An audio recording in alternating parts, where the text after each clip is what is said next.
If you've ever struggled at the end of the month and worked all the way there to only to look at the bank account and find that there was nothing there was too little for you to take out, and then been like, I literally just worked for an entire month for nothing, then this video is for you. All right. So one of the number one issues that I see when I talk to small business owners or medium-sized business owners is that they don't have an adequate grasp on the difference between gross and net margin. And the reason I'm coloring the background green and I'm using my green pen is that margin is about the money. So this is a topic that people do not talk about. It is also probably the number one thing that I look at in a business to determine its health and whether I would be interested in investing or any of those types of things. So let me break down the difference between gross margin and net margin, and then I'm going to tell you the functional ways that I use to fix a business. All right, so gross margin is what the direct cost of fulfilling your goods or services are. And so the equation for it, everyone's like, oh, I don't like math. It's subtraction. All right, it's not math that you're confused about if you like zone out at this moment. It's because you don't want to do the thinking to understand the words. I want to be really clear. I'm literally going to use subtraction here. All right, it's the revenue, how much money you're making, minus the cost of goods sold. All right, that's the COGS. Now, the thing is, if you're in a service business, your cost of goods sold isn't the physical products that you're selling, because you're not selling those. You're selling people. You're selling payroll hours. All right, and so the cost of goods sold for a service business, which is what the majority of people who are listening to this are using, is the incremental cost of the additional unit, which means that that doesn't count your front desk girl, that doesn't count your HR director, it doesn't count your rent. None of that stuff counts. It's just the cost of one additional unit. All right? Very important. Your net margin, and I'm going to give you examples in a second, your net margin is your chop. Right? It's the juice at the end of the month. It's what you get after everything is paid, what's left over. That's what you end up taking home. All right? But the gross margin, in my opinion, well, they're both obviously very important, but the gross margin is the one that creates the net margin. And this is the one where I always focus, and this is the thing that I fix, and this is what I help people fix, and this is the game. All right? So, my revenue minus cost. So let's say we're selling a service for $60 per hour. That's what let's just say, you're a hairstylist or you're a trainer, doesn't matter, right? You're selling $60, right, in your business, and your cost of goods sold, let's say, is $20, right? You're paying somebody $20 for the $60 thing. You're like, that sounds good. There's $40 left over for me. This makes sense, right? Wrong. All right, and I'll get to why in a second and what number I use. But let's just do this so you can understand what the gross margin is here.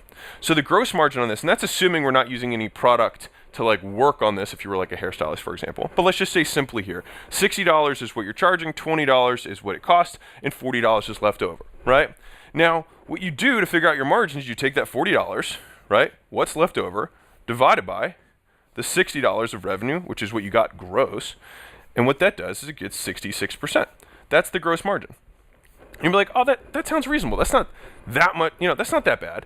The thing is each incremental gross margin point is enormous. And so let me show you the difference. So let's say at the end of the year, you're running a business that runs on 66% gross margins. And let's say at the very end of the year, now we're in the net margin category, you end up with 12% margins. All right? Now, most brick and mortar businesses run around there. Crazy, right? But that's what most brick and mortar businesses run around. So if you're at 12% margins and I say, listen, you got to be at 80, people are like, well, 80 and 66 is not that different. If you bumped your margins to 80%, what happens at the end of the year? That's 14, all right? So what that does is you now have 26% net margins at the end of the year. We more than doubled. We 2.2x'd how much you make. So do you think this is important? Can I double how much you make simply by changing this one number? Yes. All right. So let's use the 80% example, which, by the way, is my rule of thumb. This is the number that I get any service-based business over. All right. Doesn't matter what you're selling. This is what you have to get over. All right. Now I'll show you the difference between 80, 90, 95, 100 in a second, but this is important. All right. So if 80% gross margin is what I need, there's two ways I can do it. One, I can decrease this cost, right? I could say that I get this to $12, right? This becomes $12, so cross that out. And now my new take home on this is $48, right? And so $48 over 60 equals 80%. So one way you can increase your margin is decreasing your cost, gross margin, the cost of actually doing the thing, right? The second way is by increasing how much you charge, this guy, right? And so let's say instead of 60 and we have this 20, so how do we get 80% left over if we have a $20 cost? Well, it's easy with this number because 20 is 20%, right? And so that means that you'd have to charge $100 for your $20 thing to have an 80% margin. And so way number one, you decrease the cost of fulfilling the thing. Way number two, you increase the price, right? Now, this is why this is so important. Obviously, I showed you at the end of the year, you'd have a lot of money. But besides that, if you're making $100 or you're charging $100 for something, right? And it costs you 20, you got $80 left over, all right? Now from that $80, and here's what's important, you have to pay for everything else in the business and have enough money to market to acquire more customers, and you have to have enough money to have a profit, right? And so it seems like you're like 80%, Alex, that's crazy. And so by the way, all successful businesses, the biggest businesses in the world, they're not running 80% margins. They're running 99% gross margins, all right? And you're like, well, that's only 19% more. It's actually not. It's so much more than that. So let me break down this difference real quick, and then I'll finish this example. So the difference between 80% margins, 90% margins, 95% margins, right? I'll just go all the way to 100, right? And 100, let's do this, is that difference between 80 and 90 is that this is twice as profitable as this. Why? Because it's half the cost, right? It means I took that 20 and made it 10, right? That's the difference. You're looking at this side of the equation, not all of this, all right? The difference between 90 and 95% gross margins, again, twice as profitable. And what I mean by that is that you can sell twice as many people for the same cost. That is the magic, and that is how you scale. That is how you get something that's enormously profitable, allows you to acquire customers, and has tons of profit kicking off every single month. And so this is where a lot of entrepreneurs get messed up because they feel bad about charging a lot for their services or a lot for their products or whatever, right? But the thing is that if you do not do this, you will make no profit and you will not be able to scale. You will not help more people unless you get this right. So you got to get over this mental barrier that you have around what you're able to charge for things that don't cost you a lot of money, right? Right. Okay. So back to this example. So if I have $80 left over, that means that it depends on what my cost of acquisition is. So let's say, there's a certain percentage of my revenue that I'm willing to give for cost of acquisition. Let's say it's 20%, right? So if 20% of this I'm willing to give, that means that $16 is what I have left to market this, right? Because you see, like, you can only use it off of what's left here. And you still, after you pay your marketing, right, you still have the rest of your costs. You still have rent, you still have payroll, you still have, payroll for all the non-essential stuff, you still have software, you still have all these other costs of doing business, all right, that have to come out of just the remainder between here and here, all right? This is the game. And so in sum total here, if I'm looking at a business, the big number that I'm looking at is 80%. And that's what I target. I target any business, especially for service, that's over 80%. And so if I'm trying to invest in something, or this is the game that we get to. And so you can do this for any brick and mortar business, for your business, for anything, you gotta be over 80. And ideally, pushing from 80 to 90 or 90 to 95 at each of these increments doubles the productivity of the business again, right? And that's where it gets magical. And so the two ways you can do it, just as a quick recap, to increase your gross margin is number one, you can decrease the cost. And number two, you can increase the price. And that is how you can increase your gross margin percentage, all right? So I hope that was valuable for you. I hope that made sense. I hope if you look at your own services and you're like, well, what's my gross margin? Break it down. What's the additional cost for one more person, right? If like I said earlier, if I was selling something for $60, and if you don't know, let's say you've got one person, I'll give you one more example for this.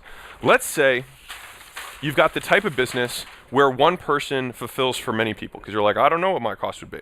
So I actually had this example not that long ago. I was at a mastermind, and a guy said he's got coaches and they coach people, right? And so I said, well, what are your gross margins? And he's like, I have no idea. And I was like, well, let's walk through it together. So he was paying his coach $4,000 a month, all right? That's what he was paying his coach. And I said, cool, how many clients can your coach handle? He said, well, my coach can handle 40 people, all right? 40 clients. And I was like, okay, what do you charge your clients per month? He's like, well, I sell packages. And I was like, all right, well, what do your packages cost? He's like, they're $1,200 packages. I was like, okay, what does $1,200 get me? He said, it gets you 3 months. I'm going to give you a real world example here, so hopefully you guys dig this, all right? Which means that it's $400 per month if you spread it out, right? So he's got 40 clients, $400 a month is what they're charging, all right? Which means 40 times 400, hopefully my math is right here, is 160,000. Hopefully, am I messing something up here? I think it's 160,000, isn't it? 0, 4 times 4,000. No, it's 16,000. I was like, whoa. Is $16,000 per month, right? That's cool, right? That's neat. So $16,000 per month, and the cost of the coach was $4,000, right? Everyone following with me? So it means that there's $12,000 left over. So that's what's left over after the cost, and then we're just dividing it by the total revenue, right? Which is this guy. You just bring it back down. So it's just 12 divided by 16, right? Which in this instance would be 75%. So he's close to 80, but he's like, well, I don't want to change anything because I'm already at 75. But remember, at the end of the year, let's say you've got 15% margins, right? Let's just say at the end of the year you got 15%. Bumping the extra 5 takes you to 20, right? And you're like, oh wow, that doesn't seem like a big difference. 15 to 20% net margins at the end of the year is a 25% increase in how much money you make. That is how important this is. And so, anyways, so what would he need to do? He either has to pay this guy less, or he's got to charge more money a year. And so the way to figure this out backwards, if you wanted to, if you didn't want to change, if you did want to change your price to get it over 80%, then you simply basically increase what this number needs to be until it's 80%. So, it's 1.6 times 8, whatever that is. 8, and then, it's 12.8? Yeah, so that would mean that he has to get to 12,800 if he wanted to get over 80%, which means he either needs to charge the extra 40 clients an extra $20? Yeah, he would need to charge an extra $20 here, right, per month, or he could pay this coach $3,200 per month, and that is how he would get from 75 to 80%. And that, my friends, is the game. So, hope you found this useful. And if you didn't, well, please tell me. I just want to make stuff that you guys find valuable. This is the game. This is the stuff that I dive super deep into when I'm trying to fix a business model or I'm consulting with somebody. And I hope you find that valuable too. So anyways, keep being awesome. Please leave a post or review or any of that good stuff. And I will see you on the next one.